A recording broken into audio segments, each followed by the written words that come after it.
Hello students आज हम करने वाले क्लास 8 एक्सरसाइज 10.2 क्वेश्चन नंबर 9।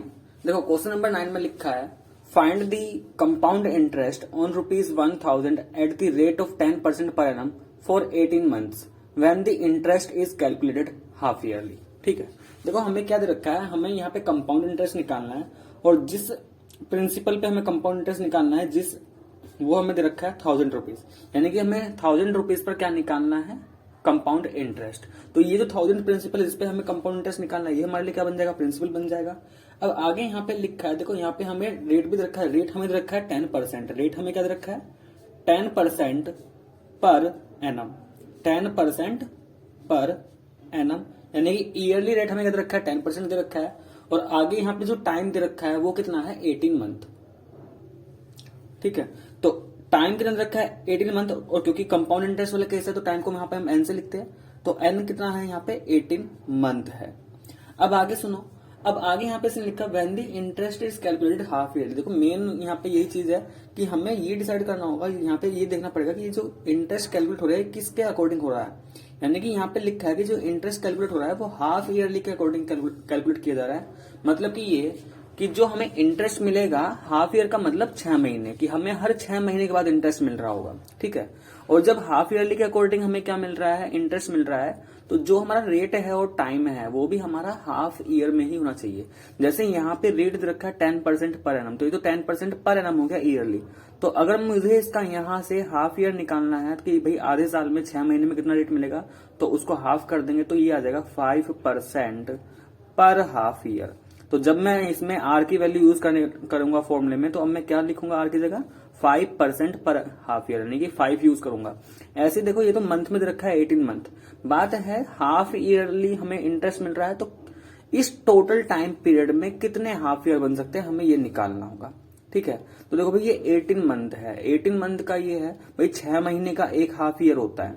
ठीक है, 6 मंथ का क्या होता है, एक हाफ ईयर होता है। तो अगर मैं 18 को 6 से डिवाइड कर दूं तो हमारे पास क्या मिल जाएगा, 3 हाफ ईयर बनेंगे। ठीक है, 3 हाफ ईयर बन जाएंगे। ठीक है स्टूडेंट्स, तो ये समझ में आ गया। देखो यहाँ पे क्योंकि मंथ था तो मंथ है, तो मंथ को हाफ ईयर में चेंज करने के लिए हम 6 से डिवाइड करते हैं। अगर यहाँ पे टाइम पीरियड हमें ईयर में होता तो ईयर को चेंज करने के लिए हम 2 से मल्टीप्लाई करते। ठीक है, तो किसी के क्वेश्चन में मैंने हाफ ईयर में चेंज करने के लिए 2 से मल्टीप्लाई किया होगा, तो 2 से मल्टीप्लाई वहां पे क्या जाएगा, जहां पे टाइम पीरियड तुम्हें ईयर में पता हो। यहाँ पे हमें मंथ में पता है, अब या तो मंथ को पहले ईयर में चेंज कर लो, और जब ईयर में चेंज करोगे तो भाई ये कितना आएगा, उसको 2 से मल्टीप्लाई कर लेना, तब भी वो 3 निकल के आएगा। तो बात यह है हमें उसको हाफ ईयर में देखना है कि हाफ ईयर में कितने वो बन जाएंगे, कितने हाफ ईयर कितने बनेंगे उसमें। ठीक है, तो 3 हाफ ईयर बनेंगे। ठीक है, और 3 हाफ ईयर का मतलब 18 मंथ ही हो गया। तो यहाँ पे हमने ये सब कुछ चेंज कर लिया अकॉर्डिंग टू जैसे भी हमें चाहिए था। अब इसके बाद क्वेश्चन में क्या पूछा था, फाइंड द कंपाउंड इंटरेस्ट। तो हमें कंपाउंड इंटरेस्ट निकालना, और कंपाउंड इंटरेस्ट का फॉर्मूला क्या होता है, अमाउंट माइनस प्रिंसिपल। तो सबसे पहले तो हम निकालेंगे कि अमाउंट कितना बनेगा। तो अमाउंट का फॉर्मूला हमने पढ़ रखा है बी ब्रैकेट में 1 + r/100 पावर n। ठीक है, प्रिंसिपल हमें गिवन है ₹1000, 1 + r हमारा r, अब अकॉर्डिंग टू हाफ ईयर देखेंगे, r हमारा अकॉर्डिंग टू हाफ ईयर क्या है 5, तो r 5 हो चुका है। ठीक है, डिवाइड बाय 100, और n कितना है 3। सिंप्लीफाई कर लेंगे, देखो ये 5 से 1 टाइम्स, 5 से 20 टाइम्स, तो कितना बन जाएगा 1000। एलसीएम लेंगे तो ये बन जाएगा हमारा 20 + 1 डिवाइड बाय 20 पावर 3। सिंप्लीफाई करेंगे इसको, ये 1000 21/20 की पावर 3। ठीक है, आगे ये हो जाएगा हमारा 1000 into 21/20, 21/20, 21/20। देखो इन 3 जीरो से ये 3 जीरो हमारी कैंसिल हो चुकी, बचा यहाँ पे क्या 21 × 21 × 21। तो न्यूमेटर को मल्टीप्लाई करेंगे और डेनोमीटर को मल्टीप्लाई करेंगे, डेनोमीटर का 2 2 करता हूं तो ये 8 आ जाएगा, और न्यूमेटर को मल्टीप्लाई करने पे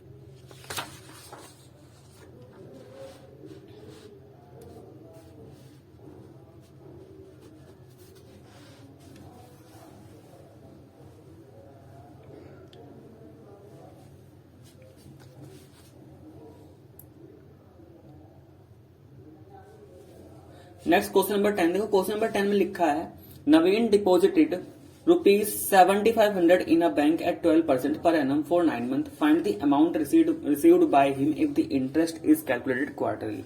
देखो सबसे पहली बात तो यहाँ पे चल रही है कि जो भी इंटरेस्ट कैलकुलेट किया जा रहा है वो क्वार्टरली कैलकुलेट किया जा रहा है।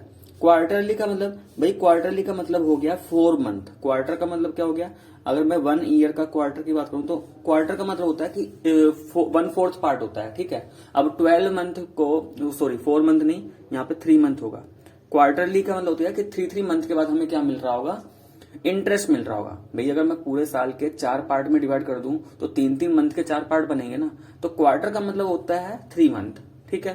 तो यहाँ पे ये बोला गया है कि जो भी यहाँ पे दे रखा है जिसपे हमें इंटरेस्ट मिल रहा है, टाइम पीरियड है कि हमें हर 3 महीने के बाद इंटरेस्ट मिल रहा है। अब देखो क्या क्या गिवन है। सबसे पहली बात, वो अमाउंट जिस पर हमें इंटरेस्ट मिल रहा है, भाई जिस अमाउंट पर इंटरेस्ट मिल रहा होता है उसको हम क्या बोलते हैं? प्रिंसिपल बोलते हैं। तो वो जो प्रिंसिपल अमाउंट है वो तो दे रखा है हमें 7,500, ठीक है। कितना रेट है? रेट यहाँ पे दे रखा है 12% पर एनम। लेकिन ध्यान दो, जो यहाँ पे रेट दे रखा है वो 12% पर एनम है, लेकिन जो इंटरेस्ट मिल रहा है क्वार्टरली मिल रहा है। तो हम क्या करेंगे भाई, इस रेट को भी ना क्वार्टर के अकॉर्डिंग देखेंगे कि भाई 12% तो पूरे साल में मिल रहा है ना। तो अगर हमें 12% पूरे साल में मिल रहा है तो भाई 3 महीने में कितना मिलेगा? तो क्वार्टर का मतलब बताया ना कि 1/4 होता है। क्वार्टर का मतलब क्या होता है? किसी का भी 1/4। तो ऐसा करेंगे, इसको हम 4 से डिवाइड कर देंगे। तो 4 से डिवाइड करने पे ये आ जाएगा 3%।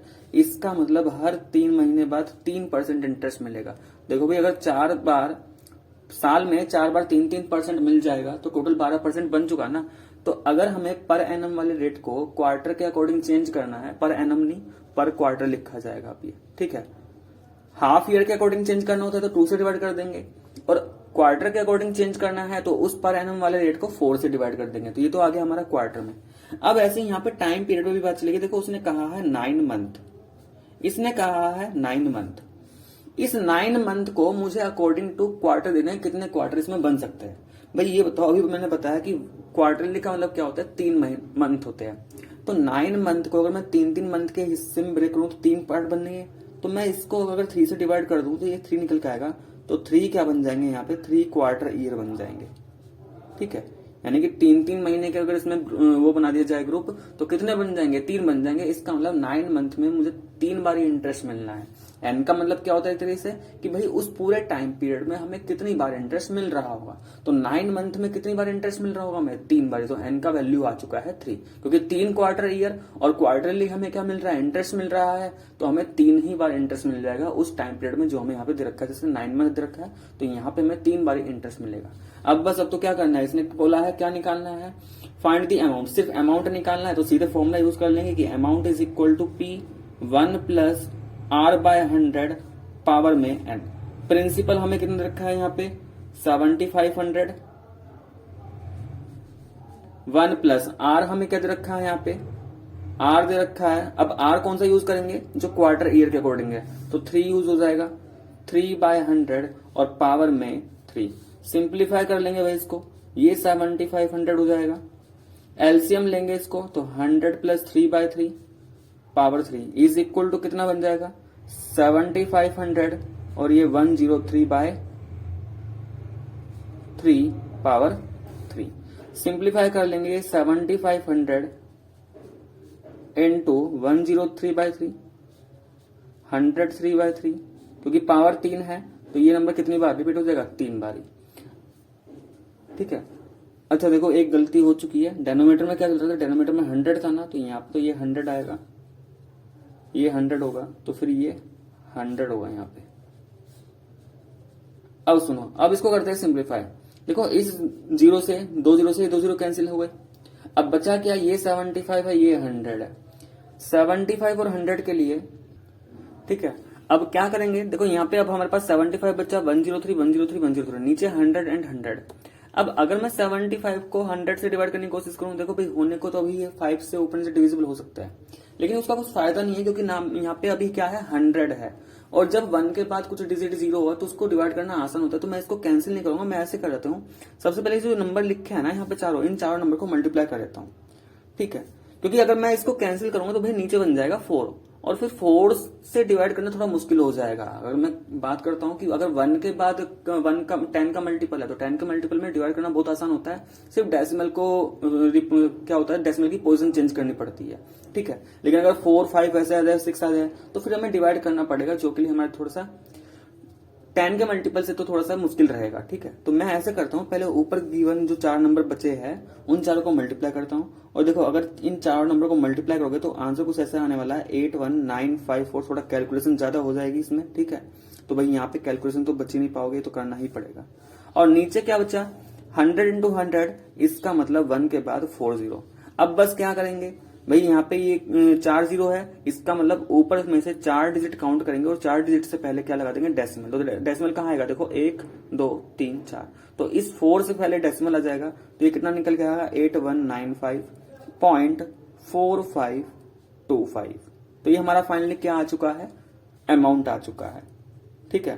तो अमाउंट हमारा कितना आ चुका है यहाँ पे 8195.4525, ठीक है स्टूडेंट्स। तो ये था हमारा यहाँ पे इसका फाइनल आंसर। आंसर शीट में इसमें 25 नहीं लिखा है, क्योंकि लास्ट के 2 डिजिट डेसिमल बाद 2 डिजिट बताओगे तो सफिशिएंट है, तो वो लिखने की जरूरत भी नहीं है, बाकी लिख भी सकते हो, कोई प्रॉब्लम नहीं है उसमें, ठीक है। तो स्टूडेंट ये तो था हमारा question number 10। Next question number 11, देखो क्वेश्चन नंबर 11 में लिखा है फाइंड द अमाउंट ऑन ₹256। हमें अमाउंट निकालना है किस पर, ₹256। तो जिस पर अमाउंट निकालना है वो तो हमारे लिए क्या बन जाएगा, प्रिंसिपल बन जाता है। आगे लिखा है इन 1 ईयर, मतलब कि जो टाइम पीरियड है कितना है, 1 साल का, 1 ईयर का टाइम पीरियड है। एड 12 1/2%, रेट भी हमें दे रखा है 12 1/2% पर एनम दे रखा है, लेकिन साफ साफ यहाँ पे लिखा है कि when the interest is calculated compounded half yearly, यानी कि रेट तो हमें ईयरली दे रखा है, टाइम भी हमें ईयरली का पता है, लेकिन जो इंटरेस्ट मिल रहा है वो हाफ ईयरली मिल रहा है, ठीक है। यानी कि हर 6 महीने के बाद इंटरेस्ट कैलकुलेट किया जाएगा। तो जब इंटरेस्ट हर 6 महीने के बाद कैलकुलेट किया जाएगा तो हमें इस R एंड N को भी अकॉर्डिंग टू हाफ ईयर ही बताना होगा। तो सबसे पहली बात, अगर मैं इसको सिंप्लीफाई करता हूं तो ये कितना आएगा, 2 इंटू 12 24 प्लस 1, ये 25/2% पर एनम है। लेकिन मैंने क्या कहा था कि अगर पर एनम वाला रेट है और उसको हाफ ईयरली के अकॉर्डिंग करना है तो भाई 2 से क्या कर देंगे, अब ये 25/2 तो पर एनम का है, लेकिन मैं हाफ ईयर के अकॉर्डिंग करना चाहूँ तो उसका क्या कर देंगे, हाफ, यानी कि 2 से डिवाइड, तो ये आएगा हमारे पास 25/4%। अब ये जो रेट है, ध्यान देना, ये जो रेट है ये क्या है हमारा, पर हाफ ईयर, ठीक है ना। ये क्या है, पर हाफ ईयर की हर 6 महीने के बाद जो हमें रेट मिलेगा 25/4%। भाई हाफ ईयर का मतलब ये है ना कि 1 साल में 2 बार इंटरेस्ट मिल रहा है, तो वो जो पूरा साल का इंटरेस्ट था उसको 2 हिस्से कर दिए गए हैं, ठीक है। और 2 हिस्से करने वाला 2 से डिवाइड कर दो, तो ये 25/4%। तो फॉर्मूले में मैं आर की वैल्यू क्या यूज करूंगा, 25/4। ऐसे ही यहाँ पे एन रखा है 1 ईयर। अब 1 ईयर तो ये तो ईयर में रखा है, इसमें कितने हाफ ईयर बनेंगे, तो भाई 1 ईयर में 2 हाफ ईयर होते हैं, 6 महीने के कितने ग्रुप बन जाएंगे, तो कितने हाफ ईयर होते हैं, 2। तो एन की वैल्यू क्या यूज करेंगे, हम 2 यूज करेंगे। आर की वैल्यू क्या यूज करेंगे, 25/4, और पी तो हमारा जैसा है ऐसे का ऐसे ही रहेगा, ठीक है। तो कैलकुलेट कर लेंगे यहाँ पे अमाउंट। तो अमाउंट का फॉर्मूला क्या होता है, A is equal to P 1 plus R/100 power में n। P हमें क्या गिवन है, 256,256, ठीक है। 1 प्लस R का वैल्यू क्या है, 25/4, और ये नीचे डेनोमीटर वाला 100 ये ऐसी रहेगा, पावर आ जाएगा 2, ठीक है। 25 से ये 25 1 टाइम्स और 100 4 टाइम्स, तो देखो ये हमारे पास बचा है यहाँ पे 256। 1 प्लस 1/16 की पावर 2, भाई 4 इंटू 4 क्या बन गया, 16 बन गया। एलसीएम लेंगे इसका तो 256, एलसीएम आ जाएगा 16 प्लस एलसीएम 16 आएगा तो ऊपर यहाँ 16 बन जाएगा, 16 प्लस 1/16 का स्क्वायर। सिंप्लीफाई कर लेंगे, ये 256, ये 17/16 स्क्वायर, ठीक है। ये बन गया हमारे पास 256 इंटू 17/16 इंटू 17/16। देखो इस 16 से 1 टाइम्स और 16 से 256 16 टाइम्स, और 16 से ये 60 कैंसिल, तो डेनोमीटर सब कुछ कैंसिल हो गया, सिर्फ न्यूमेटर में बचा 17 इंटू 17, और 17 का मल्टीप्लाई करेंगे तो ये आ जाएगा 289। तो जो फाइनली अमाउंट है वो कितना बना हमारे पास, 289, ठीक है स्टूडेंट्स। तो स्टूडेंट्स ये था हमारा question number 11। Next question number 12, देखो क्वेश्चन नंबर 12 में क्या दे रखा है, find the compound interest on ₹80,000। 80,000 पे हमें क्या निकालना है, कंपाउंड इंटरेस्ट। तो पी तो हमारा क्या हो गया, 80,000 हो चुका है। आगे लिखा है फॉर 3 ईयर्स, यानी कि एन का वैल्यू क्या है 3 ईयर्स है, ठीक है। If the rate for 3 years are 4%, 5% and 10% respectively.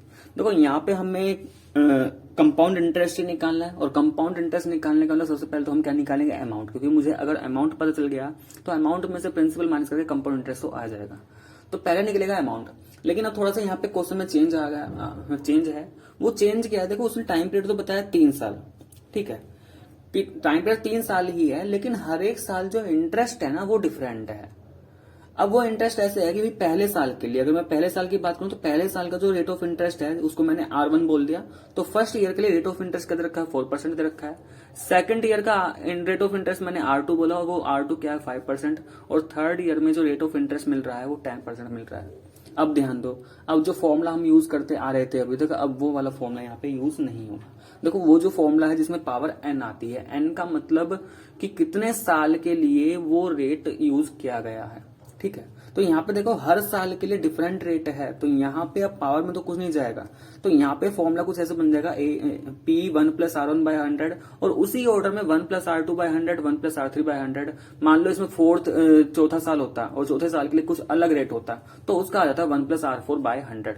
या ऐसा होता कि थर्ड ईयर और फोर्थ ईयर का रेट 10% ही है, या थर्ड ईयर और फोर्थ ईयर का रेट क्या है 10%, यानी कि लास्ट के 2 साल के लिए रेट ऑफ इंटरेस्ट क्या है सेम है, तो यहाँ पे मैं 2 लगा देता, क्योंकि 2 लगाने का मतलब 2 साल का रेट ऑफ इंटरेस्ट क्या है सेम है, ठीक है। लेकिन अभी तीनों साल का रेट ऑफ इंटरेस्ट क्या है डिफरेंट है, तो यहाँ पे पावर में क्या है सबके 1 1, भाई पावर में कुछ भी लिखा तो 1 लिखा है। तो इस फॉर्मूले को ध्यान रखना, ये फॉर्मूला कब यूज करेंगे, जब सभी ईयर का रेट ऑफ इंटरेस्ट डिफरेंट होगा, ठीक है। अब क्या करेंगे, अब तो देखो सीधा फिर वैल्यू ही पुट करनी है, अब इसमें कुछ ज्यादा बचा नहीं है। पी की वैल्यू कितनी हो जाएगी 80,000 दे ही रखा हमें, 1 + R1 क्या दे रखा है 4/100, ये हो जाएगा 1 + R2 हमें दे रखा है 5/100, और ये हो जाएगा 1 + R3 हमें दे रखा है 10/100, ठीक है। इसको सिंप्लीफाई कर लेंगे तो देखो ये 80,000 हो चुका, 1 + 4/100, देखो 100 एलसीएम लेंगे तो ये क्या बन जाएगा 100 बन जाएगा, और ऊपर 100 + 4, इस वाले पैकेट में एलसीएम लेंगे 100 और ऊपर आ जाएगा 100 + 5, और यहाँ पे करेंगे तो एलसीएम 100 और ये बन जाएगा 100 + 10, ठीक है। नेक्स्ट क्या होगा इसमें, ये 80,000 ऐसे ही रहा, इनटू ये 104/100, 105/100 एंड ये 110/100। देखो ये 2 0 2 0 4 0, इन 4 0 से ये 4 0 कैंसिल हो जाएगी, और इस 1 0 से ये 0 कैंसिल होगी। अब बचा क्या है, यहाँ पे 8 बचा है, जो बचा हुआ पार्ट में लिख दे रहा हूँ, 105 बचा, 105 बचा, इधर 11 बचा, डेनोमीटर में क्या बचा सिर्फ 10 बचा। देखो 2 से ये 4 टाइम्स, 2 से ये 5 टाइम्स, और इस 5 से ये 105 21 टाइम्स। तो अब जो ये चारों नंबर बचे, इन चारों नंबर का मैं कर ले रहा हूँ मल्टीप्लाई, तो मल्टीप्लाई करने के बाद ये हमें मिल चुका है 96,096, तो जो हमारा फाइनली अमाउंट आया वो कितना आया 96096। लेकिन भाई हमें क्या निकालना है, हमें निकालना था कंपाउंड इंटरेस्ट, और कंपाउंड इंटरेस्ट का फॉर्मूला था amount minus principal.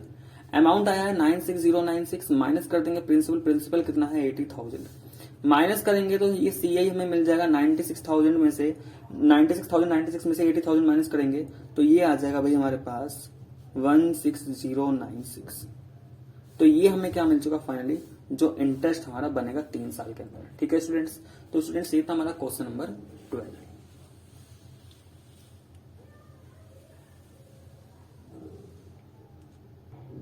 Next question number 13, देखो क्वेश्चन नंबर 13 भी सेम क्वेश्चन नंबर 12 की तरह है।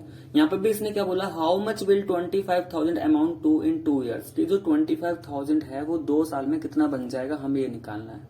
तो एक तरीके से हमें अमाउंट ही निकालना है।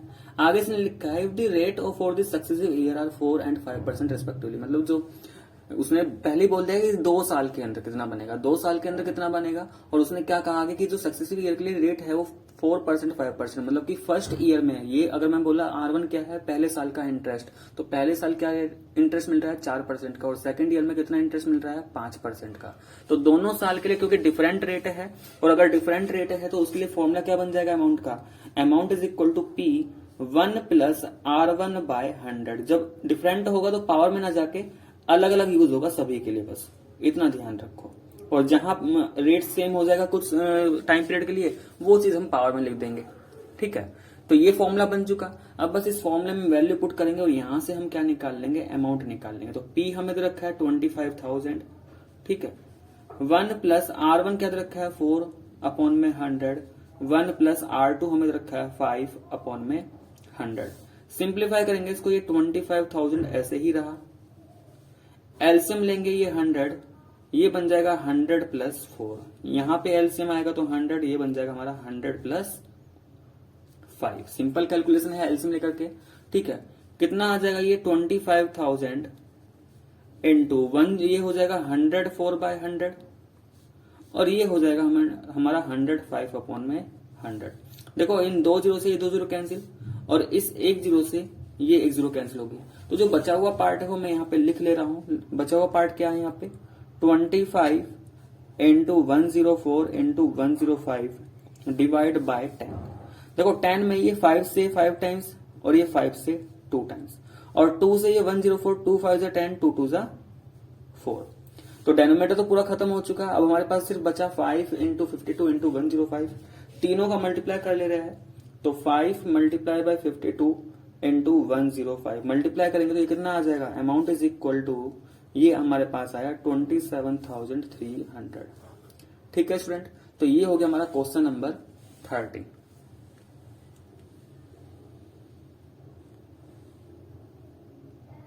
Next question number 14। देखो क्वेश्चन नंबर 14 में लिखा है find the compound interest if the interest is compounded annually on a sum of ₹18,000 for 1/2 years at 10% per annum. देखो एक अमाउंट दे रखा है जिसमें प्रिंसिपल अमाउंट हमें गिवन है 18,000, इस पे हमें बताना है कि कितना इंटरेस्ट मिलने वाला है, ठीक है।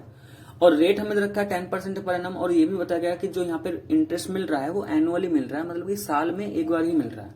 लेकिन अब दिक्कत ये है कि यहाँ पे जो टाइम है, देखो अगर एनुअली मिल रहा है तो हम सिंपल अपना फॉर्मूला यूज कर सकते हैं कि 1 प्लस P ब्रैकेट में 1 प्लस R/100 पावर n।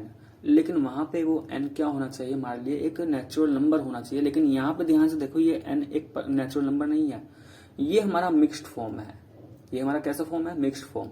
तो यहाँ पे हमारा जो फॉर्मूला बन जाएगा, अब थोड़ा फॉर्मूला चेंज करना पड़ेगा क्योंकि जो टाइम दे रखा है, टाइम पीरियड दे रखा है, ये पूरा एक नेचुरल नंबर नहीं है, एक फ्रैक्शन वाला फॉर्म है। अब फ्रैक्शन में ये हमने इसको किस फॉर्म में लिख रखा है, मिक्स्ड फॉर्म में लिख रखा है, ठीक है। तो उसके लिए फॉर्मूला क्या बनता है, a is equal to P 1 plus R/100 power a 1 plus 1/b into R upon 100। अब यहाँ पे दो चीजें नजर आ रखी होगी कि ये a एंड 1/b क्या है, क्योंकि देखो r तो हम जानते हैं क्या है, p हमें पता ही है। यहाँ दो वेरिएबल नजर आ रखे हैं कि ये a एंड 1/b क्या है। तो देखो हमेशा ध्यान देना, जब भी हमारा टाइम पीरियड हमें फ्रैक्शन में गिवन है तो हम उसको हमेशा इस वाली फॉर्म से कंपेरिजन करेंगे a 1/b। जहां पे ये जो a है ये हमारा पूरा क्या होगा, एक इंटीजर वाला पार्ट होगा बिल्कुल। तो वो a क्या है, यहाँ पे 2 है। अगर कंपैरिजन किया तो ये a की वैल्यू क्या निकल के आई 2 और 1/b ये फ्रैक्शनल पार्ट है, यहाँ पे 1/b और यहाँ पे फ्रैक्शनल पार्ट कितना है, 2 के बाद कितना है 1/2। तो b का वैल्यू निकल के आया यहाँ पे 1/2, मतलब b नहीं ये 1/b आया एक तरीके से, ठीक है। पूरा 1/b और ये 1/2, तो 1/b का वैल्यू क्या निकल के आया 1/2 निकल के आया। तो जहां a है वहां पे हम 2 रख देंगे और 1/b किसके बराबर हो जाएगा, 1/2 के बराबर हो जाएगा, ठीक है स्टूडेंट्स। तो अब यही काम हम यहाँ पे करने वाले हैं, सभी वैल्यूज को पुट करेंगे। p हमें कितना गिवन है 18,000, 1 प्लस r कितना गिवन है 10%, तो 10/100 पावर a, वो a क्या मिला था यहाँ से 2, फिर ब्रैकेट 1 प्लस 1/b, 1/b क्या है 1/2 के बराबर। तो जहां पे 1/b है उस 1/b को रिप्लेस कर देंगे 1/2 इंटू r का मतलब 10 और अपॉन में 100। थोड़ा सिंप्लीफाई करने की कोशिश करेंगे। देखो इस जीरो से ये जीरो तो कैंसिल हो जाएगा, तो ये बन जाएगा 18,000 ब्रैकेट में। अब डेनोमीटर में सिर्फ 10 बचा तो एलसीएम 10 आएगा और ये बन जाएगा 10 प्लस 1 पावर 2। इस वाले ब्रैकेट में ध्यान दे तो 2 से ये 10 कितने टाइम्स जाएगा 5 टाइम्स, 2 से ये 10 कितने टाइम्स जाएगा 5 टाइम्स। तो ये बन चुका हमारा 1 प्लस 5/100, ठीक है। सिंप्लीफाई कर लेते हैं, ये 18,000 10 प्लस 1 11 हो गया, तो 11/10 का स्क्वायर और ये हो जाएगा हमारा, भाई इसमें एलसीएम ले सकते हैं हम, तो एलसीएम 100 आएगा और ये बन जाएगा 100 प्लस 5, ठीक है। थोड़ा इसको एक्सपेंड करके लिख देंगे तो ये 18,000 इंटू 11/10 की पावर 2, तो इसका मतलब 11/10 को 2 बारी मल्टीप्लाई और ये आगे बन चुका है 105/100। दो जीरो से ये दो जीरो कैंसिल, इस एक जीरो से ये जीरो कैंसिल। अब बचा क्या है, यहाँ पे 10 बचा है।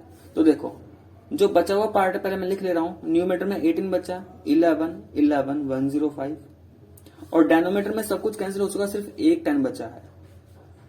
ये हमारा 5 से जाएगा, 5 टू 10, इधर ये 5 टू 10, 5 1 5, और 2 से ये 18 चला जाएगा 9 टाइम्स।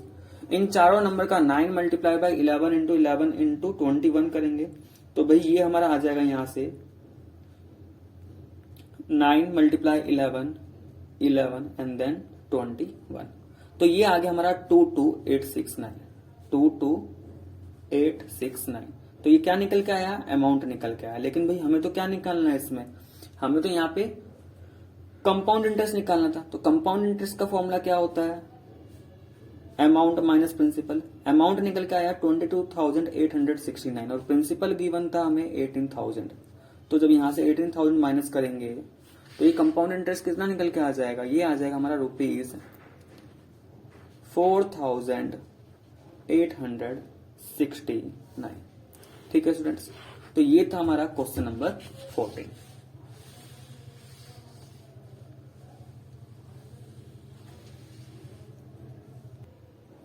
लास्ट क्वेश्चन इस एक्सरसाइज का देखो, लास्ट क्वेश्चन क्वेश्चन नंबर 15 में बोला गया है फाइंड द अमाउंट ऑफ ₹15,625, यानी कि जो 15,625 इसका अमाउंट निकालना है। तो जिस पर निकालना है वो तो हमारे लिए प्रिंसिपल बन जाएगा।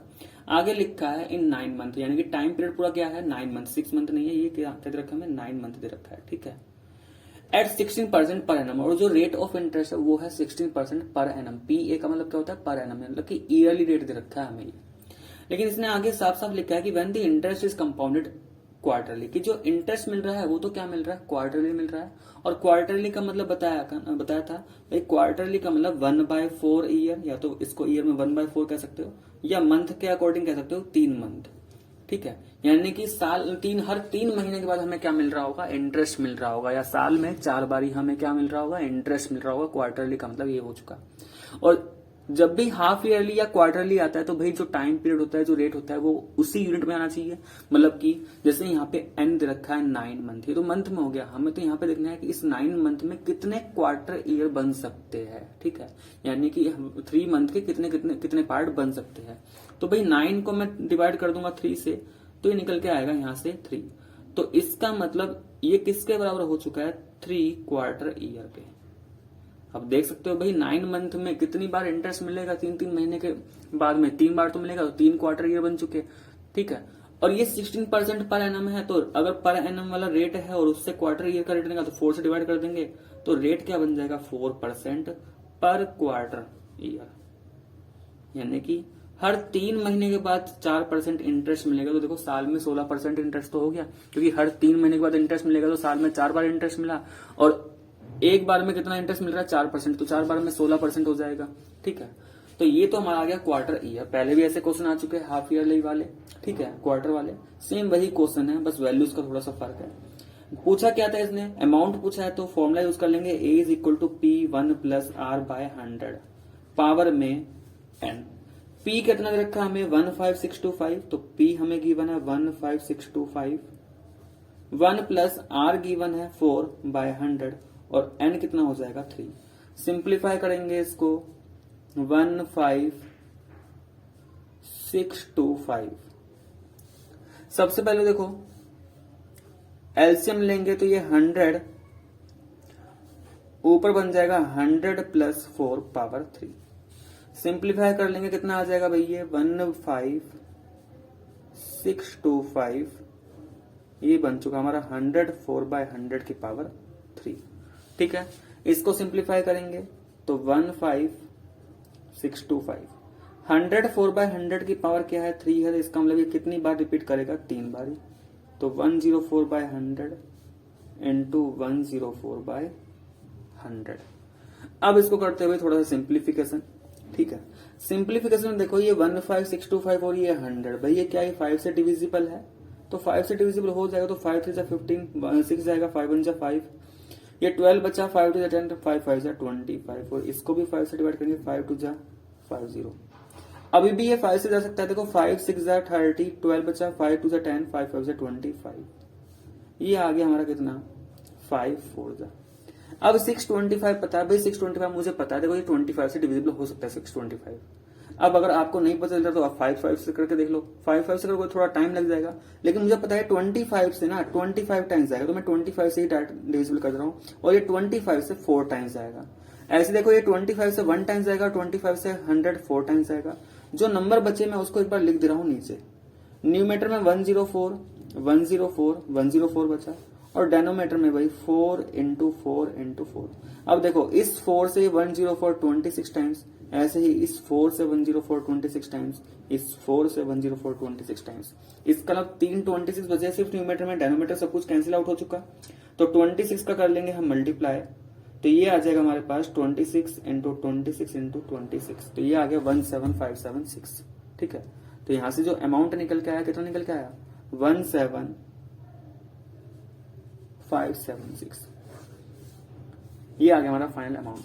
तो स्टूडेंट ये था हमारा क्वेश्चन नंबर 15, और इसी के साथ हमारा ये एक्सरसाइज भी खत्म हो गया। ठीक है, तो अगर आपको वीडियो पसंद आए तो प्लीज वीडियो को लाइक करें, शेयर करें। ठीक है, और कोई भी डाउट हो तो आप मुझे कमेंट बॉक्स में कमेंट करके बता सकते हो। नेक्स्ट वीडियो में हम नेक्स्ट एक्सरसाइज लेकर के आएंगे। तो आज के लिए बस इतना ही।